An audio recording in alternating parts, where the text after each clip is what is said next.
അവസ്ഥയ്ക്ക് ഞാനും കൂടി കാരണക്കാരനല്ലേ രാമകൃഷ്ണ? അങ്ങേയറ്റം നമ്മൾ അവളെ ഉപദ്രവിച്ചില്ലേ? എന്തൊക്കെയാണ് എഴുതി കൂട്ടിയത്? എങ്ങനെയാണ് ഇനി അതൊക്കെ ഒന്ന് തിരുത്തുക? നമ്മളൊന്നും അറിഞ്ഞിട്ടല്ലല്ലോ. അതെ, അറിയാതെയും അന്വേഷിക്കാതെയും ആ മാമച്ചന്റെ നിർബന്ധത്തിന് വഴങ്ങി. എനിക്കതൊക്കെ തിരുത്തണം. ഒറ്റ വഴിയേ ഉള്ളൂ, അറിയാവുന്ന കാര്യങ്ങളൊക്കെ സത്യസന്ധമായിട്ട് എഴുതുക. അങ്ങനെ പെട്ടെന്ന് എഴുതിയാൽ ആളുകൾ വിശ്വസിക്കോ? വിശ്വസിക്കും. താൻ എഴുതണം. എല്ലാത്തിനും കാരണം ആ കുട്ടിയുടെ മാനസിക വിഭ്രാന്തിയായിരുന്നു എന്ന് വരുമ്പോൾ എല്ലാം ന്യായീകരിക്കപ്പെടും. വാക്കുകളിൽ ആത്മാർത്ഥത ഉണ്ടാവുമ്പോൾ എല്ലാവർക്കും എല്ലാം ബോധ്യമാവും.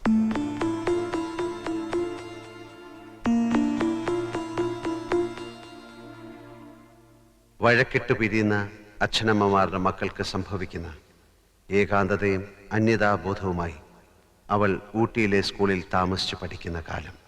അതേ സ്കൂളിൽ അവളോടൊപ്പം +2 പഠിച്ചിരുന്ന അവളുടെ കസിൻ ജിത്തു. അവരൊരുമിച്ചാണ് വെക്കേഷന് സാധാരണ ഊട്ടിയിൽ നിന്ന് നാട്ടിലേക്കുള്ള യാത്ര. എങ്ങനെയുണ്ടായിരുന്നു എക്സാം ഒക്കെ? ഒരുവിധം കഴിച്ചു കൂട്ടിന്ന് പറയാം. ഇത് എപ്പോഴും പറയുന്നതല്ലേ, പക്ഷെ റിസൾട്ട് വരുമ്പോ ഡിസ്റ്റിങ്ഷൻ മിനിമം കാണും. അതെ പ്രിയ, നമുക്ക് ലഞ്ചൊക്കെ കഴിഞ്ഞ് 3 മണിക്കുള്ള ബസ്സിന് പുറപ്പെട്ടാ പോരെ? അതെന്തിനാ? ഒരു ഗെറ്റ് ടുഗദർ നമ്മുടെ ടോണി മാത്യൂസിന്റെ വക. അവന്റെ ഇവിടുത്തെ വില്ലയില്ലേ, അവിടെ അവനും വർഗീസേട്ടനും ഫുഡൊക്കെ അറേഞ്ച് ചെയ്തിരിക്കുക. ഇന്ന് നമ്മുടെ ഊട്ടിയിലെ ലാസ്റ്റ് ഡേ അല്ലേ, ഒരു ചെറിയ സെലിബ്രേഷൻ. നമ്മൾ കുറച്ചുപേര് മാത്രം. ജ്യോതിയോട് ഷെർലിയോടൊക്കെ ഞാൻ പറഞ്ഞിട്ടുണ്ട്. നാട്ടിലെത്തുമ്പോ ലേറ്റ് ആവും ജിത്തു. ഇല്ലെന്നേ, പ്രിയയെ വീട് വരെ എത്തിക്കേണ്ട ഉത്തരവാദിത്തം എന്റെ അല്ലേ. ആ വേർപിരിയലിന്റെ ആഘോഷത്തിനിടയ്ക്ക് കൂട്ടുകാർ തമാശയ്ക്കൊപ്പിച്ച ഒരു വികൃതിയാണ് പിന്നീടുള്ള അവളുടെ ജീവിതത്തെ തന്നെ അപ്പാടെ മാറ്റിമറിച്ചത്.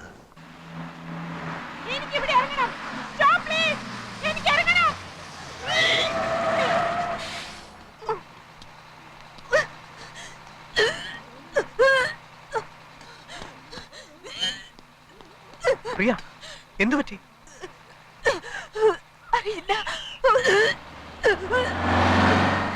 പ്രിയ, എന്താ? എന്ത്?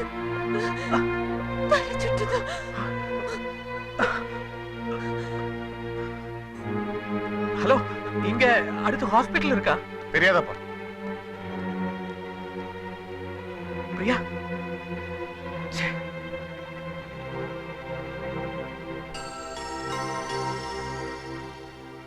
ഹോസ്പിറ്റലിന് ടൗണിലേക്ക് തിരിച്ചു പോകണം. എന്താ പറ്റിയത്? അത് ഒരു ടാക്സി കിട്ടൂ? വിളിച്ചു പറഞ്ഞാ വരും. എന്താ പറ്റിയ കുട്ടിക്ക്? അത് പിന്നെ നാട്ടിലേക്ക് പോണ വഴിയാ. ബസ്സിൽ വെച്ച് തല കറങ്ങി. എന്റെ കസിനാ. വെക്കേഷൻ സ്റ്റാർട്ട് ചെയ്ത് ഞങ്ങൾ ഫ്രണ്ട്സ് സെലിബ്രേറ്റ് ചെയ്തപ്പോ അബദ്ധത്തിൽ കുറച്ച് ലിക്കർ കഴിച്ചു പോയി.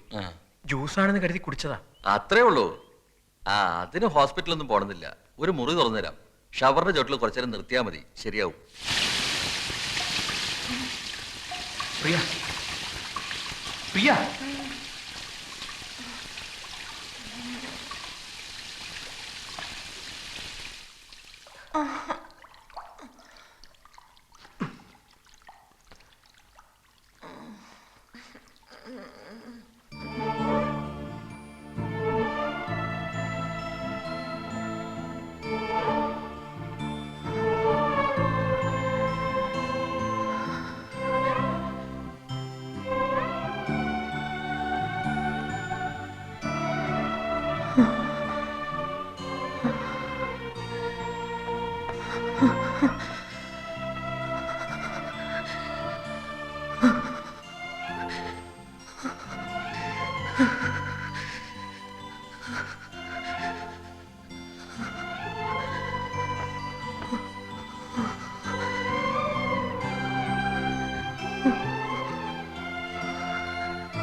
ഉണർന്നോ? പേടിച്ചു പോയി ഞാൻ. കുറച്ച് ചിന്തകത്തിയെന്നാ ഇങ്ങനെ ബോധം കെടും ഒരാള്. ഷവറിന്റെ ചോട്ടിൽ നിർത്തി തല നനച്ചിട്ടും ഒന്നും അറിഞ്ഞില്ല. സാരമില്ല, വേഗം ഡ്രസ് ചേഞ്ച് ചെയ്തിട്ട് വാ, പോവാൻ നമുക്ക്.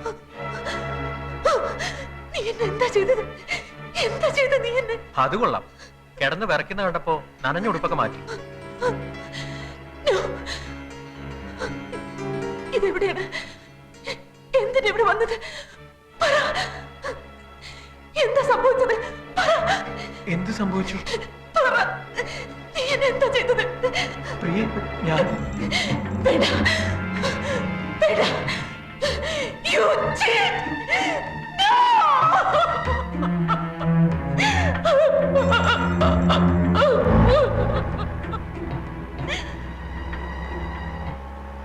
അങ്ങനെയൊന്നും സംഭവിച്ചിട്ടില്ലെന്ന് പിന്നീട് പ്രിയയെ വിശ്വസിപ്പിക്കാൻ നിങ്ങൾക്ക് കഴിഞ്ഞില്ലേ? വിശ്വസിക്കാൻ അവൾ ഒരുക്കമായിരുന്നില്ല. അവൾക്കതിന് കഴിഞ്ഞില്ല എന്ന് പറയുന്നതാവും കൂടുതൽ ശരി. എന്ന് വെച്ചാൽ അന്നേ അവരൊരു മനോരോഗിയായി.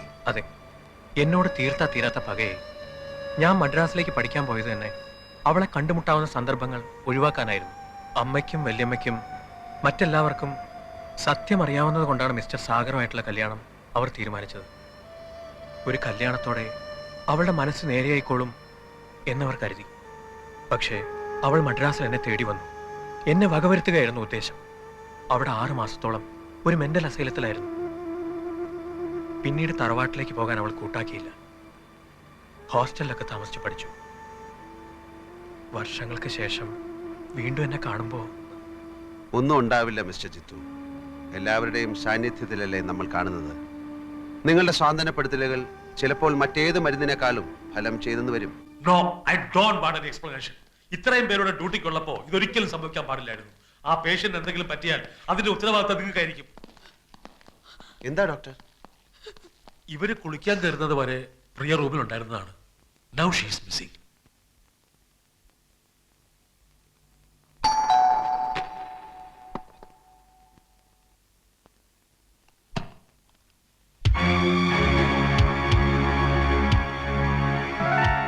മിസ്റ്റർ ജിതേഷ് ഇല്ലേ? ഇല്ല. ആരാ? ബിടെക്കിന് ഒരുമിച്ച് പഠിച്ചതാ ഞങ്ങള്. ഒരു വീടിന്റെ പ്ലാൻ സബ്മിറ്റ് ചെയ്തതിൽ കുറച്ച് കറക്ഷൻസ് ഉണ്ടായിരുന്നു. ഓഫീസിൽ ചെന്നപ്പോ ആള് ലീവാണെന്ന് പറഞ്ഞു. എവിടെ പോയതാ? ആരെയോ കാണാനുണ്ടെന്ന് പറഞ്ഞു പോയതാ. എനിക്ക് ഹാഫ് ഡേ ലീവേ ഉള്ളൂ. ഉച്ചയ്ക്ക് മുമ്പ് വരില്ലേ? ഒന്നും പറഞ്ഞില്ല. ഭാര്യയല്ലേ? അതെ. ഞാനിപ്പോ എന്ത് ചെയ്യും? ഇവിടെ വെയിറ്റ് ചെയ്യട്ടെ?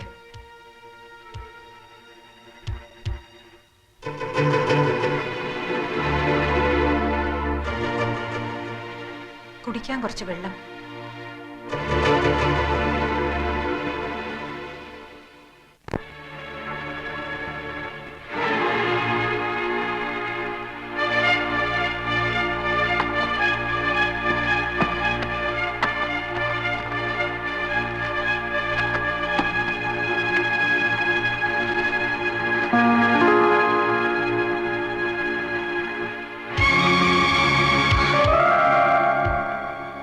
വെള്ളം ഞാനിപ്പോ കൊണ്ടുവരാം.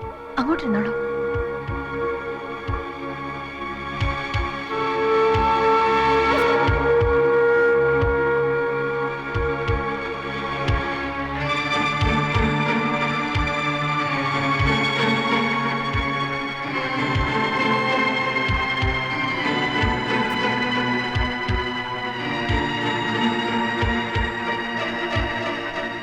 വെള്ളം.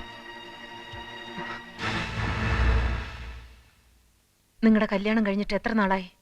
2 വർഷമായി. എന്താ പേര്? പേര് ശോഭ.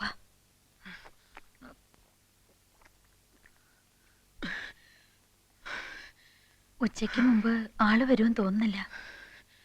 വരട്ടെ, വെയിറ്റ് ചെയ്യാം. വൈകുന്നേരം ആവും ചിലപ്പോ. സാരമില്ല, കണ്ടിട്ടേ പോകുന്നുള്ളൂ. ഫോൺ നമ്പർ തന്നാ ജിത്തോട്ടം വരുമ്പോ വിളിക്കാൻ പറയാം. നേരിട്ട് കാണേണ്ട കാര്യമാണ്. എങ്കിൽ പോയിട്ട് വൈകിട്ട് വന്നോളൂ. ഞാൻ ഇവിടെ വെയിറ്റ് ചെയ്തോളാന്ന് പറഞ്ഞില്ലേ?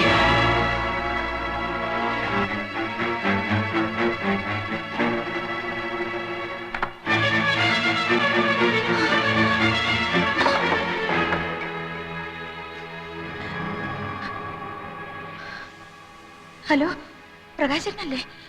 ആ, ഞാൻ ശോഭ. ജിത്തുവിന്റെ അവിടെ എവിടെ പോകുന്നെന്ന് വല്ലതോ? വന്ന് പെട്ടെന്ന് ഇങ്ങോട്ടൊന്ന് വരാൻ പറയോ? അല്ല വേണ്ട, പ്രകാശേട്ടനൊന്നും അങ്ങോട്ട് വരുമോ? അവര് വന്നിട്ടുണ്ട്.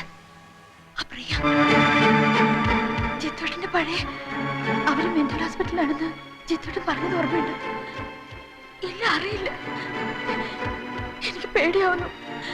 ഞാൻ ഒറ്റയ്ക്കുള്ളൂ. ശരി.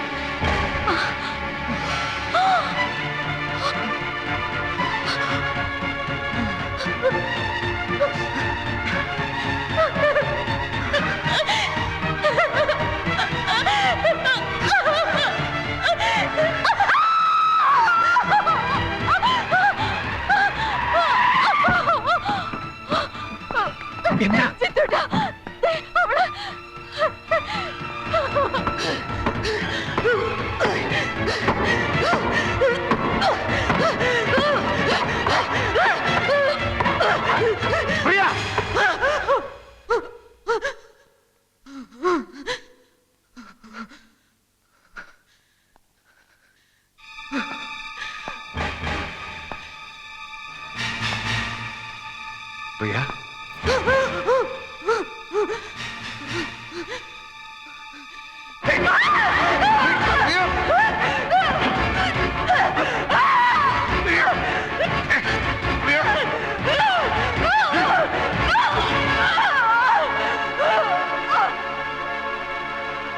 നോ. ഒരു ഡോക്ടർ എന്ന നിലയ്ക്ക് എനിക്കിത് ഒരിക്കലും അംഗീകരിക്കാൻ പറ്റില്ല. ഇത് നിങ്ങളുടെ നോവലും കഥയൊന്നും അല്ല. ഇതിന് ഇങ്ങനെയൊക്കെ ഒരു പരിഹാരം ഉണ്ടായിരുന്നെങ്കിൽ എന്ത് എളുപ്പമായിരുന്നു. ഡോക്ടറും വേണ്ട, മരുന്നും വേണ്ട, ചികിത്സയും വേണ്ട. ഞാൻ മനഃശാസ്ത്രം ഒന്നും പഠിച്ചിട്ടില്ല. ഒരു ചെറിയ യുക്തി. അങ്ങനെ ചിന്തിക്കുമ്പോൾ ചിലപ്പോൾ ഇത് ശരിയാകുമെന്നാണ് എന്റെ മനസ്സ് പറയുന്നത്. സ്വയം നശിച്ചുപോയി എന്ന തോന്നലിൽ നിന്നാണല്ലോ മറ്റൊരാളെ വിവാഹം കഴിക്കുന്നത്. വഞ്ചനയാണെന്ന വിശ്വാസത്തിൽ പ്രിയ എത്തിയത്. ആ വിശ്വാസമല്ലേ ഡോക്ടർ ആദ്യം മാറ്റേണ്ടത്? അതെ, അതിനിതാണോ മാർഗം? ഒന്ന് പരീക്ഷിക്കുന്നതിൽ എന്താണ് തെറ്റ്? ഒന്നും സംഭവിച്ചിട്ടില്ലെന്ന് പ്രിയയ്ക്ക് ബോധ്യമാകുന്നതുവരെ ജിത്തുവിനോടുള്ള പകയും വൈരാഗ്യവും മാറുമെന്ന് തോന്നുന്നില്ല.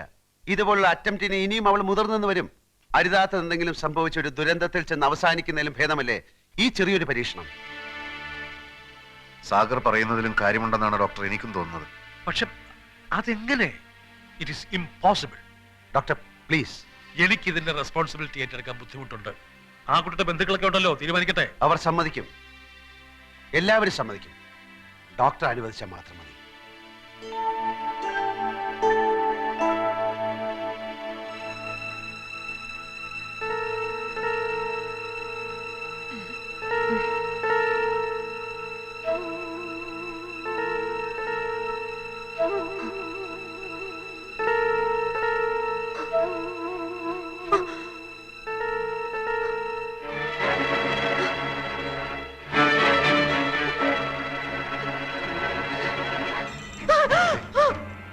ഓ, നേരം പുലർന്നു. മണി 6 കഴിഞ്ഞു. സാരമില്ല, 7 മണി വരെ സുഖമായിട്ട് കിടന്നോളൂ. ആ, ഒന്നും അറിയാത്ത പോലെ എന്റെ അടുത്തൊന്ന് കിടക്കുമോളെ. നിനക്കിത് എന്ത് പറ്റി? ആദ്യ രാത്രി കഴിഞ്ഞ് നേരം വെളുത്തിട്ട് ലോകത്ത് ഇന്ന് വരെ ഒരു ഭർത്താവിനോടും ഒരു ഭാര്യയും എന്നെ തുടരുത് എന്ന് പറഞ്ഞിട്ടില്ല. മോശമല്ലേ? ഒച്ച ഉണ്ടാക്കാതെ ആൾക്കാർ കേൾക്കില്ലേ? കുളിയൊക്കെ കഴിഞ്ഞ് അടുക്കളയിൽ ചെന്ന് നല്ലൊരു ചായ ഇട്ടുണ്ടോ ചേട്ടന്? ഒരു ഭാര്യയുടെ കടമകൾ ഞാൻ പഠിപ്പിക്കണം. ചതിയാ? അത് കല്യാണം കഴിഞ്ഞാൽ ഭാര്യയും ഭർത്താവും ഇങ്ങനെ ഒരുമിച്ച് ഉറങ്ങുന്നതും പരസ്പരം മനസ്സും ശരീരവും പങ്കുവെക്കുന്നതും നാട്ടു നടപ്പല്ലേ? അതെങ്ങനെ ചതിയാകുന്നത്?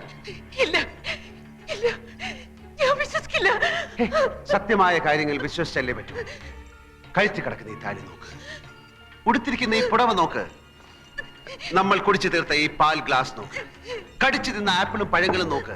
ഈ അലങ്കാരങ്ങളും നമ്മൾ കെട്ടിപ്പിടിച്ചു കിടന്നപ്പോൾ ഞെരിഞ്ഞമർന്ന മുല്ലപ്പൂക്കളും നിന്റെ നെറ്റിയിലെ മാഞ്ഞുപോയ ഈ കുങ്കുമപ്പൊട്ടും അഴിഞ്ഞുലഞ്ഞ തലമുടിയും ഒക്കെ സത്യമാണെങ്കിൽ ഇക്കഴിഞ്ഞ നമ്മുടെ ആദ്യ രാത്രിയും സത്യമാണ്. വേണ്ട, എന്നെ വിശ്വാസമില്ലെങ്കിൽ വേണ്ട. വേണ്ട, എന്റെ കൂടെ വരൂ, വാ. അമ്മയെക്കാളും നീ സ്നേഹിക്കുകയും വിശ്വസിക്കുകയും ചെയ്യുന്ന നിന്റെ വല്യമ്മയോട് ചോദിക്കുക, ഇതൊക്കെ സത്യമല്ലേ എന്ന്. നിന്നെ ആഭരണങ്ങൾ അണിയിച്ച് കതർ മണ്ഡപത്തിൽ കൈപിടിച്ചിരുത്തിയ ഇവരോട് ചോദിക്കേ, ഇതൊക്കെ ചതിയാണോ എന്ന്. വാ. ദാ കല്യാണപ്പന്തലും കതിർ മണ്ഡപവും. സത്യമല്ലേ? 100 കണക്കിന് ആളുകളുടെ സാന്നിധ്യത്തിൽ വാദ്യമേളങ്ങൾ ഉയർന്നപ്പോൾ ഞാൻ താലി കെട്ടിയതും കതിർ മണ്ഡപവും വലം വെച്ചത് മറന്നോ? സ്വന്തം തറവാടിന്റെ മുറ്റത്ത് വെച്ചായിരിക്കണം കല്യാണമെന്ന് പ്രിയ വാശി പിടിച്ചതും അത് ഞാൻ സമ്മതിച്ചു. ഒക്കെ ഒറ്റ രാത്രി കൊണ്ട് മറന്നോ? ഞാൻ പറഞ്ഞിട്ട് വിശ്വസിക്കണ്ട. ദാ പ്രിയയുടെ ഏറ്റവും വിശ്വസ്തനായ ഈ മനുഷ്യനോട് ചോദിക്കേ. ആശുപത്രിയിൽ നിന്നും അസുഖം മാറി വീട്ടിൽ വന്നപ്പോ പ്രിയ തന്നെയല്ലേ പറഞ്ഞത് എത്രയും പെട്ടെന്ന് സാഗറുമായിട്ടുള്ള കല്യാണം നടത്തണം, കഴിഞ്ഞതൊക്കെ മറന്ന് ഇനി സാഗറിന്റെ കൂടെ ജീവിക്കണമെന്നൊക്കെ? ഇല്ല ഇല്ല, ആരും എന്നെ കല്യാണം കഴിച്ചിട്ടില്ല. ആരും എന്നെ കല്യാണം കഴിക്കാൻ പാടില്ല.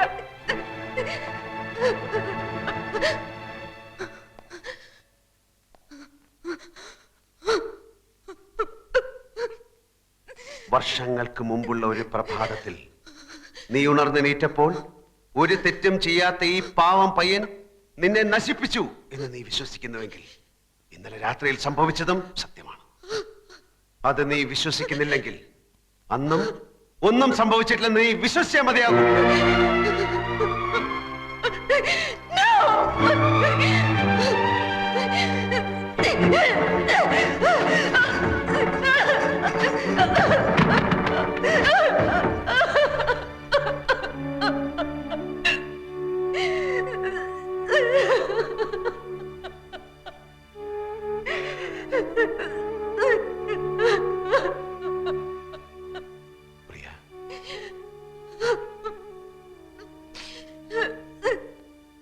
അന്നൊന്നും സംഭവിച്ചിട്ടില്ല. ഏതൊരു പുരുഷനും ആഗ്രഹിക്കുന്ന എല്ലാ പരിശുദ്ധിയും ഇപ്പോഴും പ്രിയയ്ക്കുണ്ട്. അല്ല, അങ്ങനെ ഒരു വിശ്വാസം മനസ്സിൽ ഉറച്ചു പോയിട്ടുണ്ടെങ്കിൽ തന്നെ അതൊക്കെ പുറത്ത് നിന്നെ സ്വീകരിക്കാൻ ഞാൻ ഒരുക്കമാണ്. അറിയാതെയും കാണാതെയും എന്നോ ഒരിക്കൽ നിന്നെ സ്നേഹിച്ചവനാണ് ഞാൻ. എല്ലാം അറിഞ്ഞപ്പോ കല്യാണം കഴിക്കാൻ വരുന്ന അജ്ഞാതനായ ചെറുപ്പക്കാരനെ വഞ്ചിക്കരുത് എന്ന് കരുതിയ നിന്റെ മനസ്സിന്റെ നന്മ അറിഞ്ഞപ്പോ ആ സ്നേഹം ഒരുപാട് ഒരുപാട് കൂടുകയാണ് ചെയ്തത്.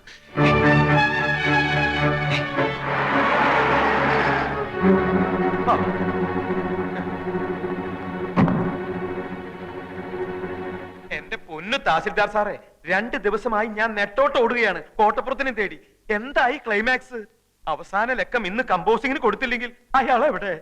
ഭയപ്പെടാതിരിക്കൂ മാമച്ച, അയാൾ കഥ എഴുതുകയാണ് അകത്ത്. ശുഭപരിവസായിയായ ഒരു പുതിയ അധ്യായവുമായി അയാൾ പുറത്തു വരുന്നത് വരെ നമുക്ക് കാത്തിരിക്കാം. ഏതോ നിദ്ര തൻ പൊന്മയിൽ പീലിയിൽ 7 വർണ്ണങ്ങളും നീർത്തി തളിരിലത്തുമ്പിൽ നിന്നൊതിരും മഴയുടെ